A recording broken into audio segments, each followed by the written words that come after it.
Black young man helps white elderly lady cross the street. What she gives him in return is astonishing. Follow us in this eventful journey of Jamal Edwards. The city awakens with a roar. Streams of people flood the sidewalks, their footsteps creating a chaotic rhythm against the concrete. Cars honk impatiently, stuck in gridlock. The air thrums with urgency. Another weekday morning in full swing. Jamal Edwards steps out of his apartment building, squinting against the harsh sunlight.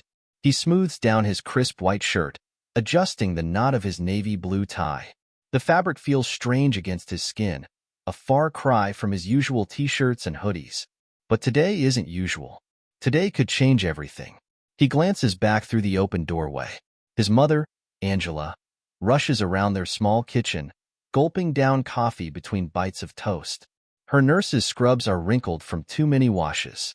"You got this, baby," she calls out, flashing a tired smile. "Show 'em what you're made of." Jamal nods, swallowing the lump in his throat. "Thanks, Ma. Don't work too hard today, all right?" Angela waves him off with a chuckle. "You know me. Now get going before you're late." The door clicks shut behind him, and Jamal takes a deep breath. The weight of expectation settles on his shoulders like a physical thing.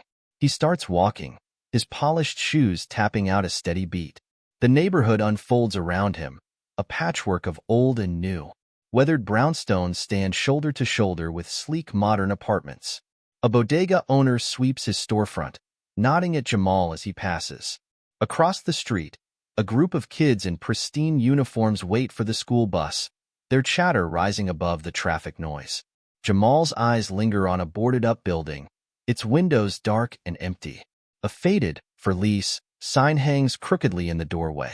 He remembers when it was Mr. Johnson's barbershop, a neighborhood fixture for decades. Now it's just another casualty of rising rents and changing times. A memory surfaces, sitting in Mr. Johnson's chair, feet dangling, as the old man trimmed his hair and dispensed life advice. "Education is your ticket, young man," he'd say, his scissors snipping in time with his words. "Get that degree, and doors will open." Jamal had taken those words to heart, working his way through community college despite the odds. And now, armed with his associate's degree, he's heading to an interview that could be his big break. A junior analyst position at a respected financial firm. The kind of job that could lift him and his mom out of their constant struggle to make ends meet. His stomach twists with a mix of hope and anxiety. He's qualified, he knows that, but he's also acutely aware of how he might be perceived. A young black man from this neighborhood, up against candidates from more privileged backgrounds. It's not fair, but it's reality. Jamal shakes off the doubts. He can't afford to let them take root, not today.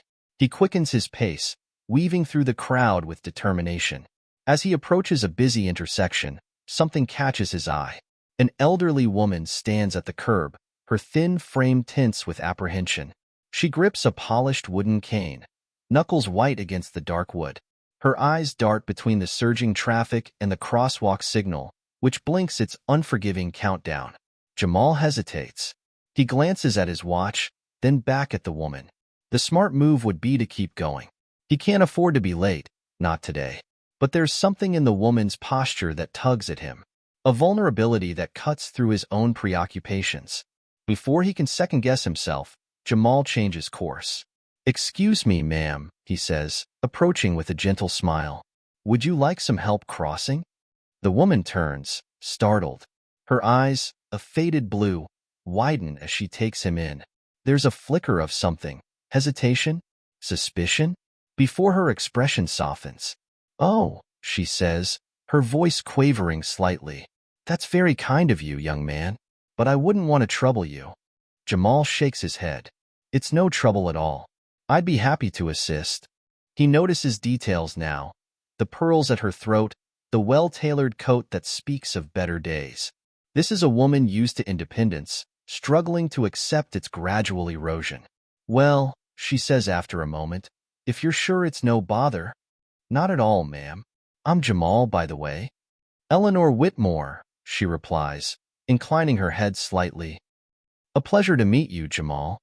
Jamal offers his arm, and after a brief hesitation, Mrs. Whitmore takes it. Her grip is surprisingly firm. "Ready when you are," he says. They step off the curb together as the walk signal flashes. Jamal matches his pace to Mrs. Whitmore's careful steps, hyper-aware of the traffic around them. A taxi blares its horn, inching forward impatiently. Jamal shifts, placing himself between Mrs. Whitmore and the vehicle. "Dreadful manners," Mrs. Whitmore mutters, shaking her head. "In my day, drivers showed a bit more courtesy." Jamal chuckles. "Some things never change, I guess. My grandma used to say the same thing." Jamal's arm steadies Mrs. Whitmore as they reach the opposite curb. The cacophony of the city envelopes them, car horns blaring, the steady hum of conversation, the rhythmic tapping of hurried footsteps on concrete. But for a moment, it all fades into the background. Mrs. Whitmore's hand lingers on Jamal's arm, her grip firmer than he expected. She looks up at him, her faded blue eyes searching his face. There's a flicker of something in her expression, gratitude, certainly, but also a hint of surprise, as if she's seeing something she didn't expect. Thank you, young man," she says, her voice wavering slightly. "That was very kind of you." Jamal nods, offering a small smile. "Happy to help, ma'am." He expects her to let go, to continue on her way. But she doesn't. Instead, her grip tightens almost imperceptibly, as if she's reluctant to break this unexpected connection. "It's not often one finds such courtesy these days," Mrs. Whitmore continues, her tone wistful. "Especially in this city. Everyone's always in such a rush." Jamal glances at his watch, acutely aware of his own ticking clock. But something in the old woman's demeanor keeps him rooted to the spot. There's a loneliness there, barely concealed beneath her polished exterior. "Well," he says, choosing his words carefully, "sometimes we all need a little help, right? My mom always says what goes around comes around." Mrs. Whitmore's eyes light up at this. "Your mother sounds like a wise woman. You were raised well." A pang of guilt hits Jamal. Here he is, worrying about being late, while this elderly woman is clearly starved for simple human interaction. He takes a breath, pushing aside his anxiety about the interview for a moment. "She did her best," he says, allowing a note of pride to creep into his voice. "Single mom, working as a nurse. Taught me the value of hard work and looking out for others." Mrs. Whitmore nods approvingly. "Admirable. And what about you? Where are you off to in such a hurry this morning?" "Job interview," Jamal replies, unable to keep a hint of nervousness from his voice. "Junior analyst position at Grayson Financial." "Is that so?" Mrs. Whitmore's eyebrows rise slightly. "Quite an opportunity." There's something in her tone, not quite approval, not quite skepticism, that makes Jamal want to explain further. "Yeah, well, we'll see," he says, shrugging. "Just got my associates in business administration. Figured it was time to put it to use, you know?" Mrs. Whitmore studies him for a long moment, her expression unreadable. Then, seemingly coming to a decision, she begins rummaging in her handbag. "Now, let me just—" "Oh, no, that's not necessary," Jamal says quickly, realizing she might be looking for money. The last thing he wants is to be paid for a simple act of kindness. Mrs. Whitmore looks up, a hint of amusement in her expression. "I wasn't going to offer you money, young man, although your refusal speaks well of you." She pulls out a small, elegant business card and holds it out to him. "Here, if you ever need anything, advice, a reference, whatever it might be, please don't hesitate to call." Jamal takes the card, a little dazed. The paper is thick, expensive. Embossed letters spell out Eleanor Whitmore, along with a phone number. Thank you," he manages, surprised by the gesture. "That's incredibly kind of you." Mrs. Whitmore waves off his thanks. "Kindness should be rewarded with kindness. Now, you'd best be on your way. Wouldn't want you to be late on my account." Jamal nods, suddenly remembering the ticking clock. "Right. Thank you again, Mrs. Whitmore. Take care." He sets off at a brisk pace, slipping the card into his pocket. The encounter has left him feeling strangely buoyant, as if he's passed some sort of test he didn't know he was taking. As Jamal's tall figure disappears into the crowd, Mrs. Whitmore remains rooted to the spot, her eyes following him until he's out of sight. A wistful smile plays on her lips, tinged with a hint of sadness. The city bustles around her, a stark contrast to the stillness she feels within. How long has it been since she's had a genuine interaction like this? The young man's kindness, his willingness to help a stranger. It stirs something in her, a memory of a time when the world felt less cold, less impersonal. She thinks of her own children, scattered across the country, too busy with their own lives to visit more than once or twice a year. Of her late husband, whose absence still aches like a phantom limb. Of the business she built and then let go, believing her time for purpose and meaning had passed. But that young man, Jamal, his energy, his potential, it reminds her of herself at that age, hungry for opportunity, eager to prove herself. And yet, there was something more there. A kindness, a depth that she doesn't often see anymore. Mrs. Whitmore sighs, finally turning to continue her walk. The city feels different somehow, less intimidating. She finds herself hoping that Jamal's interview goes well, that the world will be kind to him. And she wonders, not for the first time, if perhaps she's not quite finished with the world of business after all. Meanwhile, Jamal power walks through the crowded streets, his mind racing. The weight of Mrs. Whitmore's business card seems to burn in his pocket, a tangible reminder of the unexpected encounter.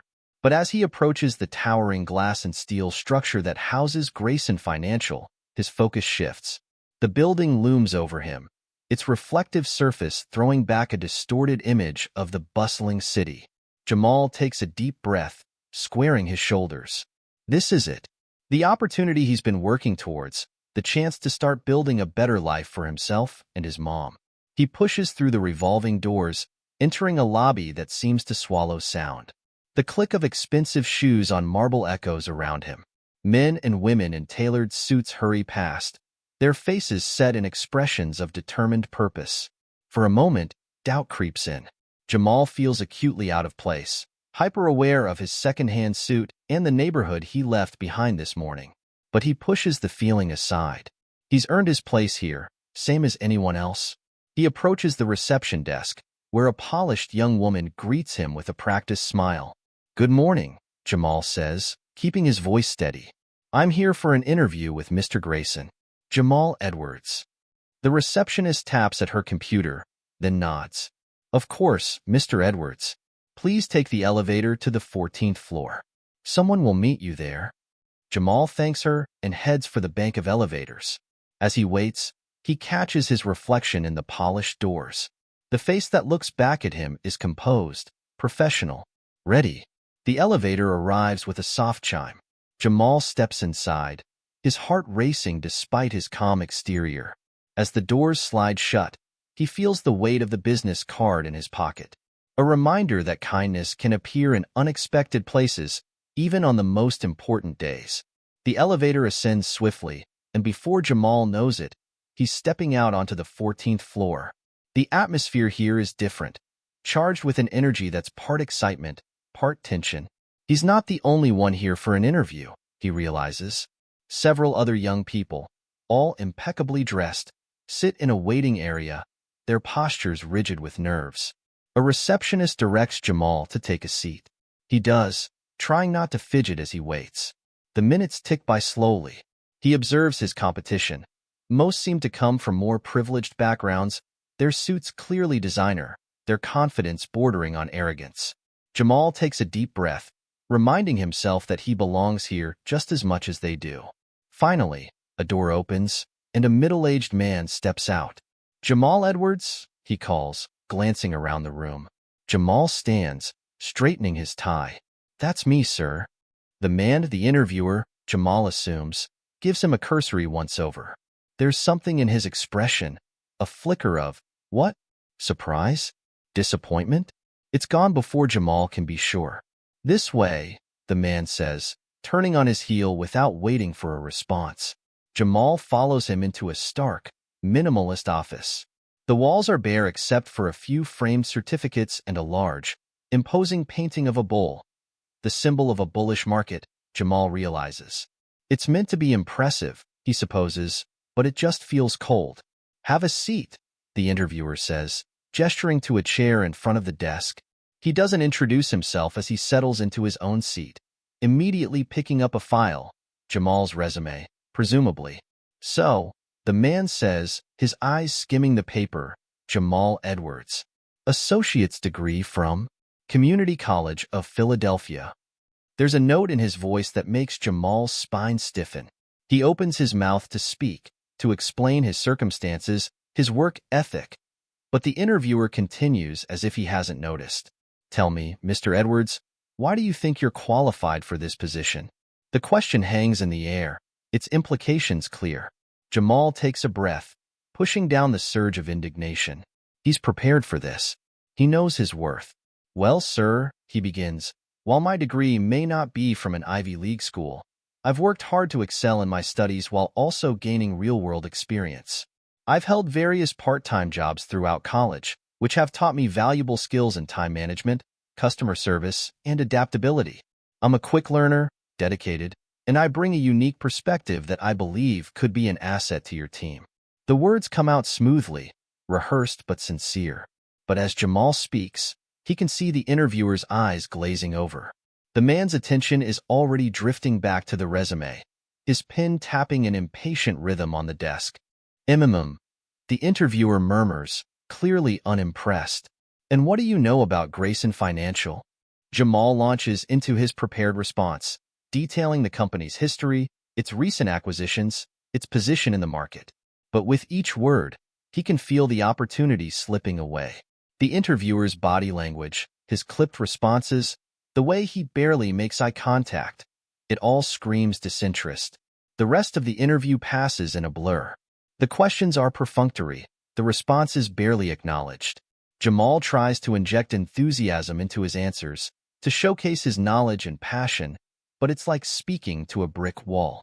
Before he knows it, the interviewer is standing, extending a hand in a clear dismissal. Thank you for your time, Mr. Edwards. We'll be in touch if we decide to move forward. The if hangs heavy in the air.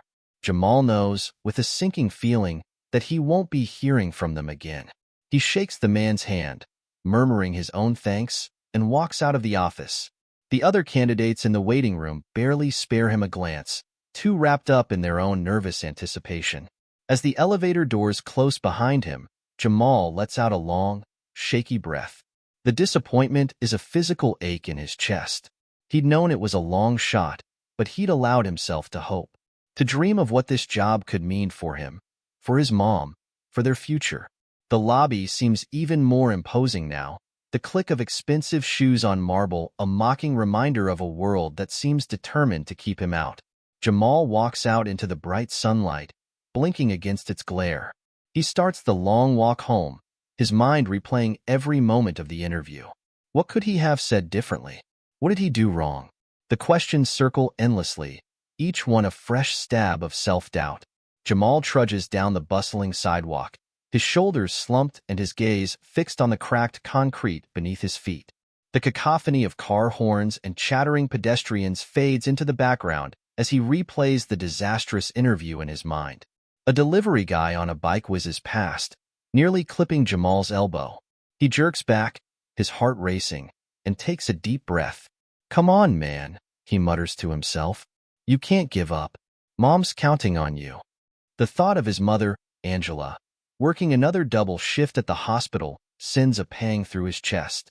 She'd been so proud when he told her about the interview, her tired eyes lighting up with hope. What would he tell her now? Jamal shoves his hands into his pockets, his fingers brushing against something smooth and rigid. Confused, he pulls out a small, elegant business card.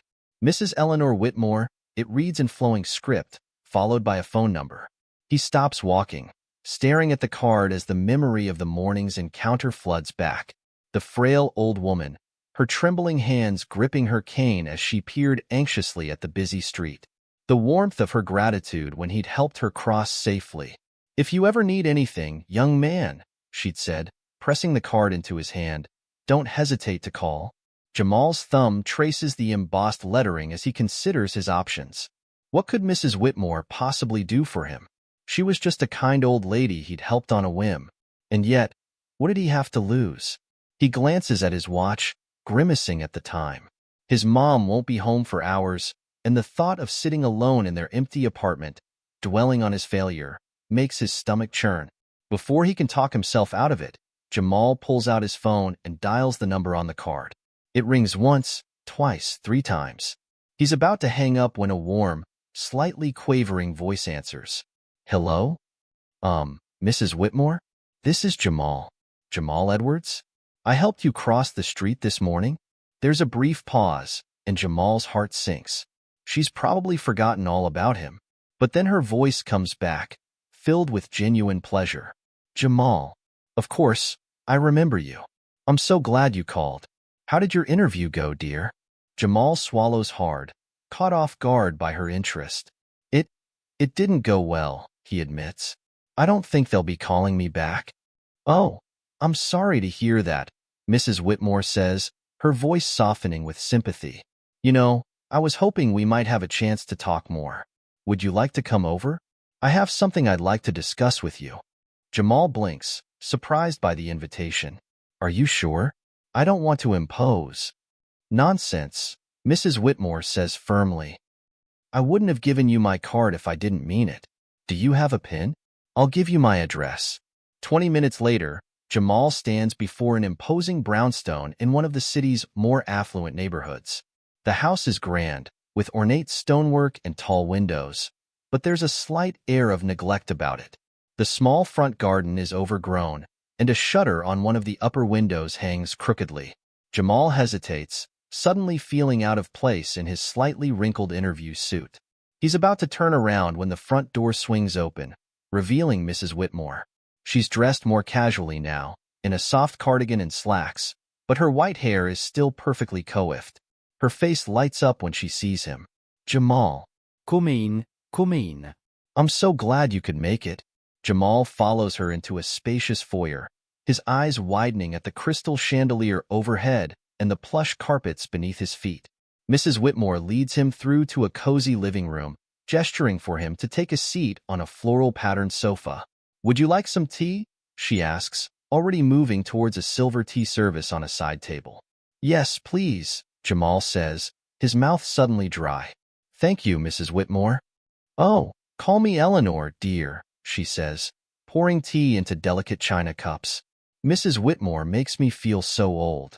Jamal accepts the cup she offers him, careful not to let his nervousness show in his grip. Thank you, Eleanor.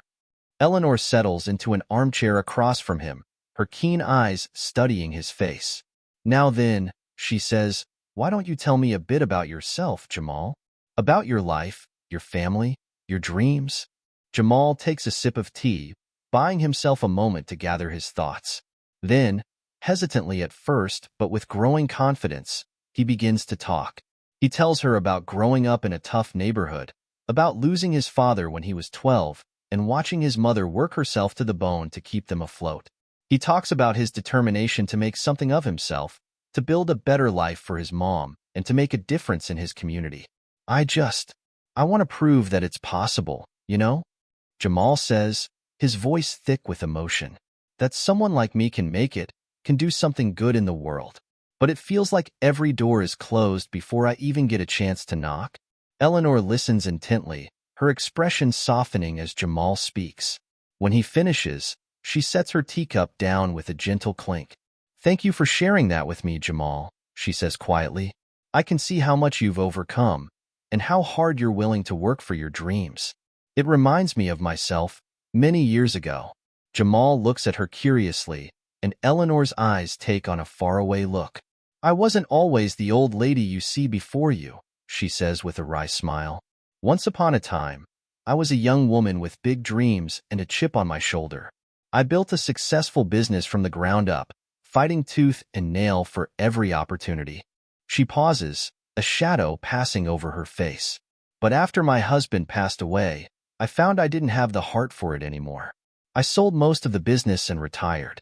These past few years, I've been adrift, I suppose you could say. Jamal leans forward, captivated by her story. What kind of business was it? Import and export, primarily, Eleanor says. We specialized in ethically sourced textiles and handicrafts from artisans around the world. It was challenging work, but deeply rewarding. She fixes Jamal with a penetrating gaze. Which brings me to why I asked you here today. Jamal, I've been looking for someone trustworthy and hardworking to help me revive a small part of my old business. When you helped me this morning, something just clicked. I had a feeling about you, and our conversation today has only confirmed it. Jamal's heart begins to race. What are you saying, Mrs. Whittam, Eleanor? Eleanor leans forward, her eyes bright with purpose. I'm offering you a job, Jamal, as my personal assistant, to start with. But if things go well, I see no reason why you couldn't become a full partner in the business. Jamal's mouth drops open. He stares at Eleanor, certain he must have misheard. What? But you barely know me. Why would you? Because I'm a good judge of character, Eleanor says firmly. And because I believe in rewarding kindness and hard work. You didn't have to help me this morning, but you did. You put aside your own pressing concerns to assist a stranger. That speaks volumes about your character, Jamal. She holds up a hand as Jamal begins to protest. This isn't charity, mind you. I expect you to work hard and learn quickly. The business world can be cutthroat, and you'll need to be sharp to succeed. But I think you have what it takes, and I'm willing to bet on you. Jamal's mind whirls, trying to process this unexpected turn of events. I don't know what to say, he manages finally. Eleanor's expression softens. You don't have to decide right now. Take some time to think it over, discuss it with your mother. But know that this offer comes from a place of genuine belief in your potential, Jamal. I think we could do great things together.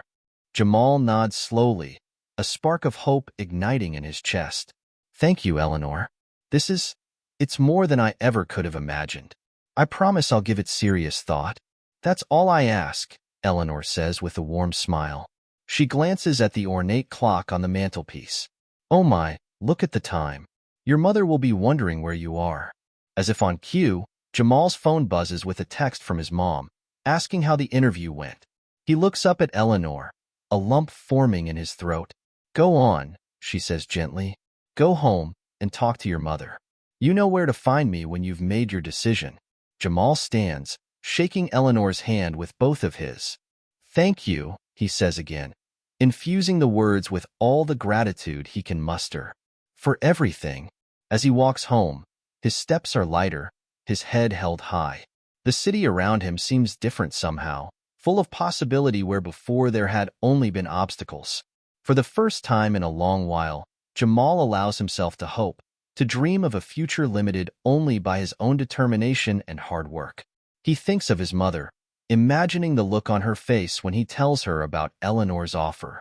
He thinks of the people in his community he might be able to help if he succeeds. And he thinks of the kind old woman who saw something in him that others had overlooked, who was willing to take a chance on a stranger.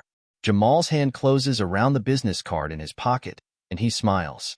Whatever happens next, he knows his life has changed irrevocably. All because he'd chosen kindness on a busy morning, never imagining where that simple act would lead. As he rounds the corner to his street, Jamal makes a silent promise to himself and to Eleanor. He will work harder than he's ever worked before. He will learn everything he can, seize every opportunity, and someday, when he's in a position to do so, he'll pay forward the kindness and faith that Eleanor has shown him today. With renewed purpose, Jamal climbs the stairs to his apartment, ready to share his incredible news with his mother and to take the first step towards a future brighter than he'd ever dared to dream. When he reaches his apartment, he finds his mother already home, her nurse's scrubs wrinkled from a long shift. Jamal, she calls as he enters. How did the interview go? Jamal takes a deep breath, then tells her everything. The disastrous interview, helping Mrs. Whitmore, and the incredible offer she made. His mother listens with wide eyes, her expression shifting from concern to disbelief to cautious hope. It sounds too good to be true, she says when he finishes. Are you sure about this woman, Jamal? Jamal nods. I am, Mom. I know it's crazy, but I trust her. And this could be the opportunity we've been praying for. His mother studies him for a long moment, then pulls him into a tight hug. Then you go for it, baby. You show that Mrs. Whitmore she made the right choice. The next morning, Jamal calls Mrs. Whitmore and accepts her offer. She sounds pleased but not surprised, as if she knew all along what his decision would be. Excellent, she says. Can you start tomorrow? And just like that, Jamal's new life begins. He arrives at Mrs. Whitmore's house early the next day, dressed in his best clothes and ready to work. Mrs. Whitmore greets him with a warm smile and a stack of files. "Welcome to your first day, Jamal," she says. "Let's get started." The next few weeks pass in a blur of activity. Jamal learns more than he ever thought possible about international trade, textile production, and ethical business practices. Mrs. Whitmore is a demanding teacher, expecting nothing less than his best, but she's also patient and encouraging. They start small, reaching out to some of Mrs. Whitmore's old contacts. Many are surprised to hear from her after so long, but most are excited about the prospect of working together again. Jamal takes careful notes during every call, soaking up Mrs. Whitmore's practiced diplomacy and shrewd negotiation skills. The key, Mrs. Whitmore tells him one afternoon, is to remember that business is about relationships. Yes, we're here to make money, but we're also here to make connections, to uplift communities, to create something meaningful. Jamal nods, scribbling her words in his notebook. He's filled 3 of them already, determined not to miss a single piece of wisdom she shares. As the days turn into weeks, Jamal finds himself taking on more responsibilities. He starts handling some of the correspondence on his own, drafting emails for Mrs. Whitmore's approval. He researches new potential partners, presenting his findings to her with growing confidence. There are challenges, of course. Some of Mrs. Whitmore's old contacts have moved on or gone out of business. The industry has changed in the years since she stepped away, with new regulations and technologies to navigate. But Jamal throws himself into each new problem with determination, often working late into the night to find solutions. Mrs. Whitmore notices his dedication. "You're doing well, Jamal," she tells him one evening as they review the day's work. "Better than I expected, if I'm being honest." Jamal feels a surge of pride at her words. "Thank you, Mrs. Whitmore. I'm trying my best." She nods, a thoughtful expression on her face. "I know you are. And I think it's time we expanded your role a bit. How would you feel about taking the lead on our new artisan outreach program?" Jamal's eyes widen. "Really? Are you sure I'm ready for that?" Mrs. Whitmore smiles. "I wouldn't offer if I didn't think you were. It's time you started putting your own stamp on things, Jamal. This business won't be mine forever, you know?" The implications of her words hit Jamal like a wave. He knew, in theory, that Mrs. Whitmore saw him as a potential successor. But hearing her say it so plainly makes it real in a way it hasn't been before. "I won't let you down," he says, his voice thick with emotion. Mrs. Whitmore reaches out and pats his hand. "I know you won't, my boy. I know you won't." As the weeks turn into months, Jamal and Mrs. Whitmore fall into a comfortable rhythm. They work well together, her experience complementing his youthful energy and fresh ideas. Jamal finds himself looking forward to their daily meetings, not just for the business discussions, but for the personal conversations that often follow. Mrs. Whitmore tells him stories of her early days in business, of the challenges she faced as a woman in a male-dominated industry. Jamal shares his own experiences, the frustrations of being overlooked and underestimated because of his race and background. "You know," Mrs. Whitmore says one afternoon as they share a pot of tea, "when I first started out, people told me I couldn't succeed, that a woman had no place running a business like this." Jamal nods, understanding all too well. "What did you do?" Mrs. Whitmore's eyes twinkle. "I proved them wrong, of course. And that's exactly what you're going to do, Jamal. You're going to show everyone who ever doubted you just how wrong they were." Jamal feels a lump form in his throat. He's never had anyone believe in him the way Mrs. Whitmore does, outside of his mother. It's both exhilarating and terrifying. "Thank you," he says softly, "for everything." Mrs. Whitmore waves her hand dismissively, but Jamal can see the emotion in her eyes. "Don't thank me, Jamal. Just keep working hard. Keep proving me right." And Jamal does. He throws himself into his work with renewed vigor, determined to live up to Mrs. Whitmore's faith in him. He stays late, poring over contracts and market reports. He spends his weekends researching new sustainable practices they might implement. His mother notices the change in him. "You're different," she says one evening as they eat dinner together. "Happier. More. I don't know. Confident." Jamal smiles. "I feel different, Mom. Like I'm finally doing what I'm meant to do." As the business begins to grow again, Jamal finds himself taking on more and more responsibility. Mrs. Whitmore starts introducing him to clients as her partner, not just her assistant. She trusts him to handle negotiations, to make decisions about new product lines. And through it all, their bond deepens. Mrs. Whitmore becomes more than just a boss or even a mentor.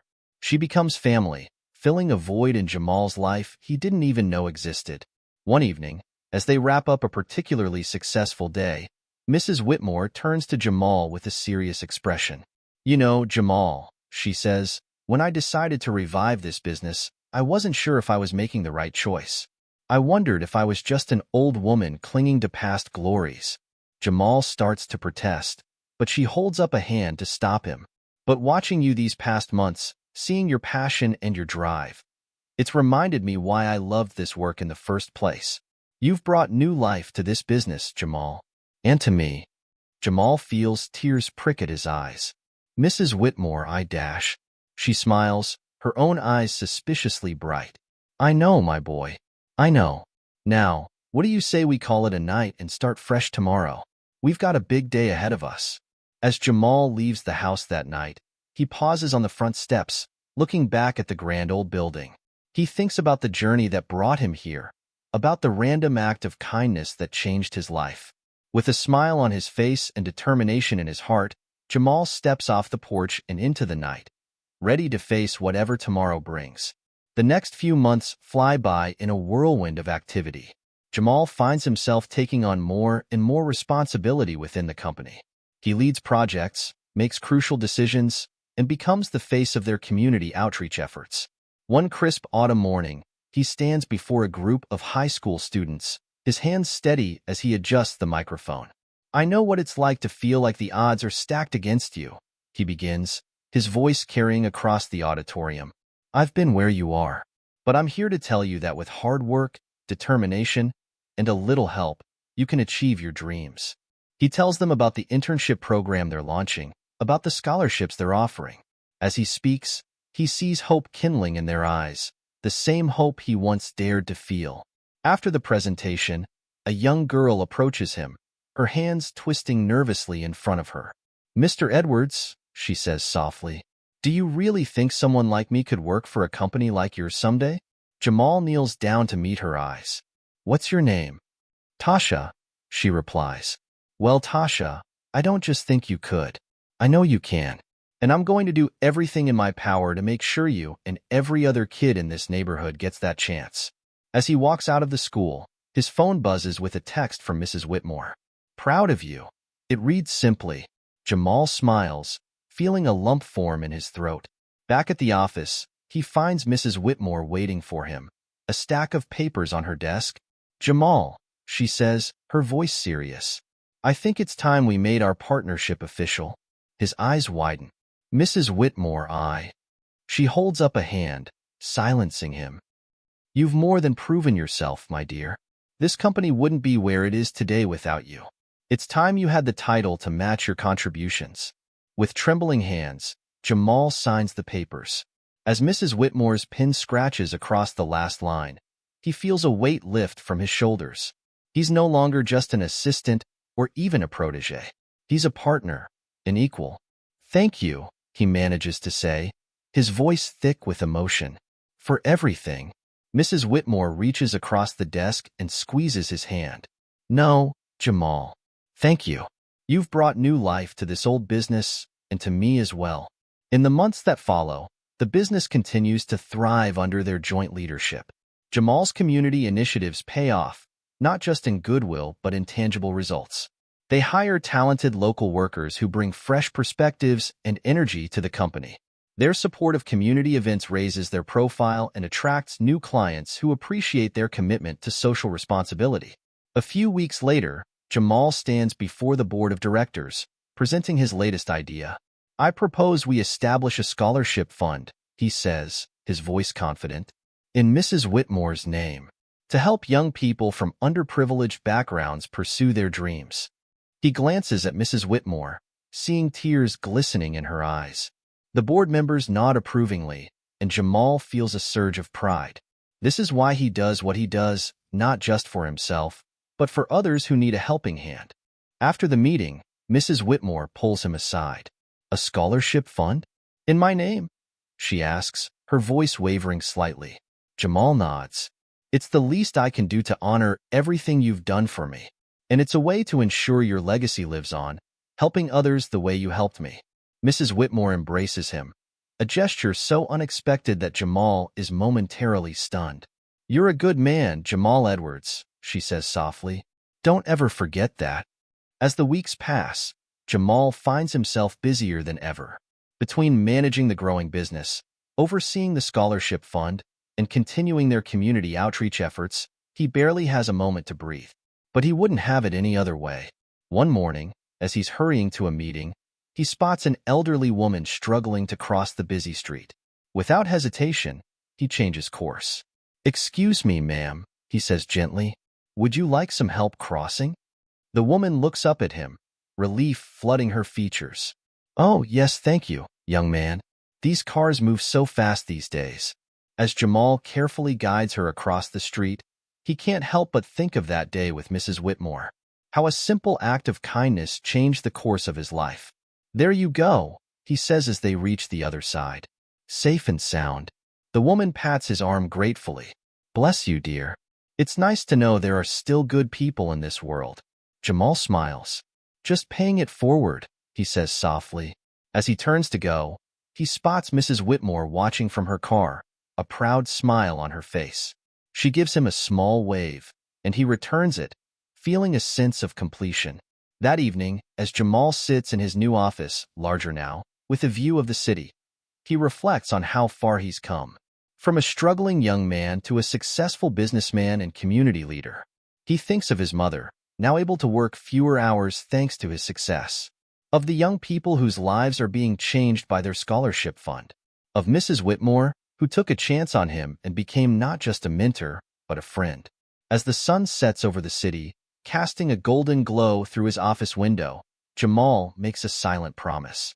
To always remember where he came from, to never stop reaching out a helping hand, and to honor the trust Mrs. Whitmore placed in him by paying it forward every chance he gets. With renewed determination, he turns back to his work. There's still so much to do, so many lives to touch. And Jamal Edwards is just getting started.